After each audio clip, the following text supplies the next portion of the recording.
Let us continue our discussion, and we will enlarge the panel a bit. Of course, D.C. McAllister very graciously stays with us, but we will also be joined here momentarily by my old colleague from Capitol Hill, Pete Hoekstra, and the national spokesperson from the Trump campaign, Katrina Pierson. So those two are, and look, no sooner do I say it, then there you see all three faces lined up right there. Katrina, very interesting to see the candidate for whom you're the national spokesman on the stage tonight. Donald Trump, and this is what D.C. said earlier before you joined us, D.C. said that Trump almost is like a hacker. And that's welcome in today's internet age because he knows where the problem is and he can show people how to solve it. That's why, for example, on H-1B visas, he admitted he's taken advantage of those. But also, when it comes to the other dynamic is Trump is just saying, look, I know how to fix it, but Ted Cruz, Katrina, a candidate you supported in his race for the U.S. Senate, is saying of Mr. Trump in this presidential race, look, Donald has no history of fixing these problems. Why should we trust him now? You're in a unique position, Katrina. You can tell the candidate you supported for the Senate why you trust the candidate you're now supporting for president, Mr. Trump. Well, I think that's a great analogy, actually, by my colleague, and it was HB2 visas that Mr. Trump took advantage of. And, you know, I say this, JD, I supported Ted Cruz for senator because I want him as my senator. I support Donald J. Trump for president because I want him as my president. Ted Cruz is great to make laws or help undo laws. Mr. Trump is the best to enforce those laws. And particularly with Mr. Trump, he has such a life experience of not just business, but in family, and even in politics, for that matter, which he admits to having been a part of that system to get business done, which he has said for decades it is wrong for businessmen to have to do that. You could go on to Open Secrets and see that every major corporation gives down party lines, and it shouldn't be that way. Mr. Trump wants to remove that from politics, and that's why he's self-funding his campaign, and that's why he's got a lot of people gravitating towards him. Pete Hoekstra, as we hear Katrina talk about campaign finance and some of those woes, I think about our mutual friend, John Kasich, whom you're supporting for the presidency and whom we both worked with in the House of Representatives back when he was the Budget Committee chairman. And, of course, John is stressing his resume, his performance on Capitol Hill, and now his time as governor of Ohio. But I just have to tell you, you take a look at the people running his campaign, you take a listen to some of the themes that John Kasich is sounding, and it's almost like McCain 2016, dismissing the scourge of illegal immigration, trying to find an accommodation for 11 million people, and offering what to a lot of conservatives is a moderate approach to things, at least in terms of the candidates now running. Does that analysis hold some water, or will you dispute that, Pete? Well, I really would dispute it, JD. We've served with John Kasich. I mean, when he accomplished the things that he accomplished in Washington, it was clearly a conservative agenda, balancing the budget, reforming an entitlement, cutting taxes, growing the economy. He put the same formula in place in Ohio and turned around that state. And it's the same formula that you will see when he becomes president of the United States. What you saw tonight, I think, was a great characterization in the strengths of all four candidates. John Kasich, a conservative that actually got things done.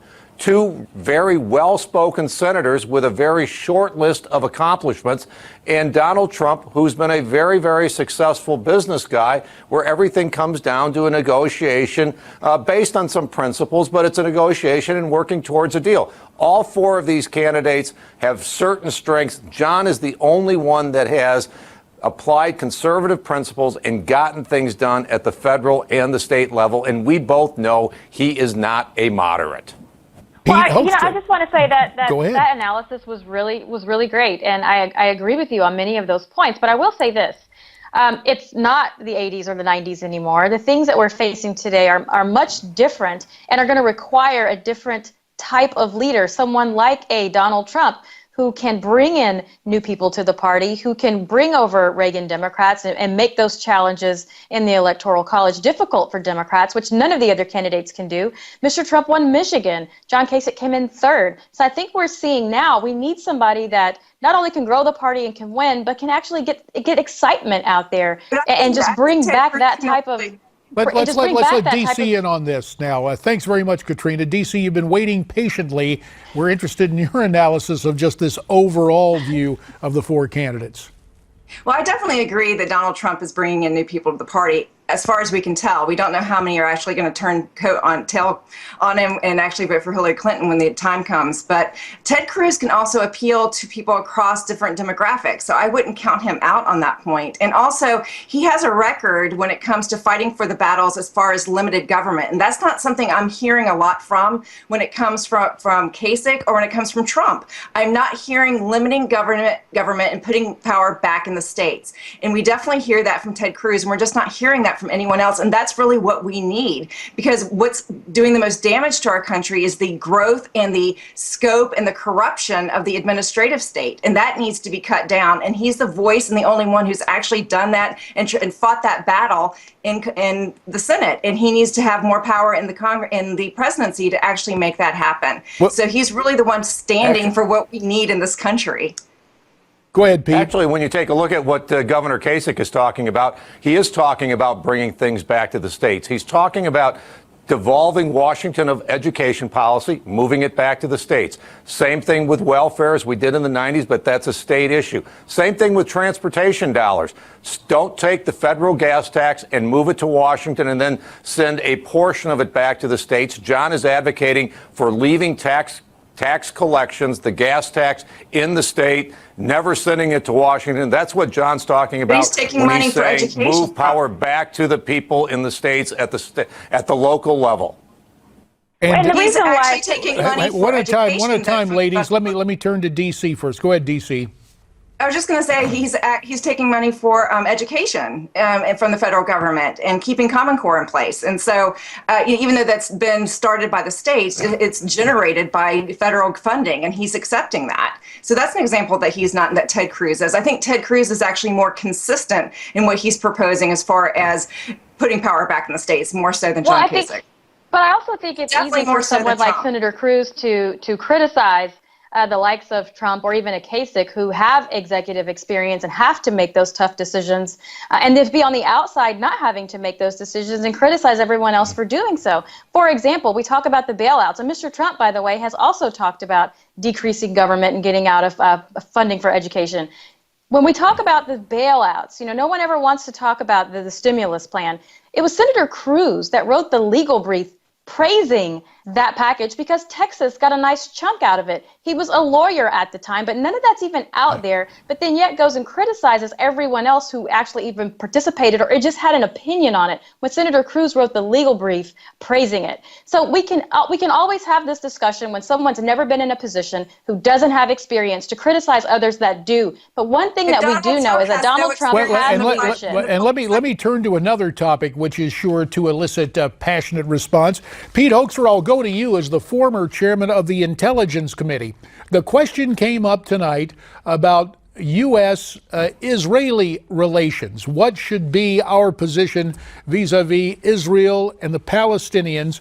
Donald Trump has been one who talked about a neutrality. The other candidates were much more forceful in their embrace of our traditional ally, Israel. When you took a look at the candidates there tonight and each one offering a point, who do you believe was strongest? You're probably going to say Kasich, but I mean, let's try to be an honest broker on this. I guess the bottom line is, does Trump's quote neutrality hurt him, Pete? Well, I think if you take Trump's quote out of context, it can be used to damage him. But I think that Donald Trump, I think all four of those candidates on the stage are a much stronger supporter of what this president is and what Hillary Clinton is. They are 100% behind Israel and providing Israel with the means to protect itself. The second thing, though, is Donald Trump believes that there may be a deal to be made, and when the negotiations are going on, he's going to try to bring all the parties together and try to be a neutral arbiter to facilitate a good agreement. And I think by that he means a good agreement for Israel. I think the other people on the stage are saying, and this is what John said, I don't think there's a deal to be had today. And so if there's not a deal to be had, what I'm going to do is make sure that I do everything I can to line up the resources and to protect a country that is at risk, and that's at Israel. It's at risk from Hezbollah, Hamas, and from Iran. We need to stand with Israel. So I think the difference there is some believe there's an agreement possible. John Kasich and perhaps one of the other candidates believe that there is no deal to be had today. Well, let me turn to Katrina. Katrina, since your candidate's name was mentioned, your response to Mr. Trump and his standing with Israel and the Palestinians. Well, I have to agree again with my colleague that all of those candidates are better than any of the Democrats. And, Mr. Trump makes his case, and he always says things in a way that most people kind of, they take aback to because they're not used to hearing it in the politically correct way. He is 100% pro-Israel. He has a daughter and grandchildren and son-in-law who are Jewish. He's received numerous awards from Israel. All he is saying is that he is one of those people that believes it might be possible to broker a deal. And if that's the case, in order to negotiate, he would want to remain neutral. In the end, always protecting and defending Israel at the same time. And on that note, let me turn to D.C. McAllister. D.C., about a minute left for your analysis and your opinion. Who had the strongest answer on Israel tonight? Rubio and Cruz both had great answers because they understand the enemy. And if you think you can make a deal with PLO, then I don't know what you're reading as far as what's been going on historically there. And I really think that people understand that Cruz and Rubio are talking about supporting our ally in the region against a very vicious enemy that is not going to compromise. You just can't make a deal with these people. So I don't think, well, I do agree that any of them would be better than Hillary Clinton. I think Trump is naive on this, and him being a leader in a parade for Israel is not the same thing as actually having experience and understanding what the national security risks are in this situation. Very good. Katrina Pierson, we want to thank you for your time and your advocacy of Donald Trump tonight. You have been great to spend some time with us, Skyping in from deep in the heart of Texas there in Dallas, and giving us your thoughts on the debate. And so we want to thank you very much. Pete and DC, we'd ask you to sit tight and stay with us. And we'd ask all of you to stay with us as we continue to discuss what went right in the debate, what may have gone wrong from some of the candidates, what were some of the surprising moments. And of course, you have a unique ability to get involved here by letting us know who you think won the debate. And to do so, all you need to do is to go to newsmaxpolls.com. That's newsmaxpolls.com. When we come back, more on what was said tonight in Miami at the Republican presidential debate and why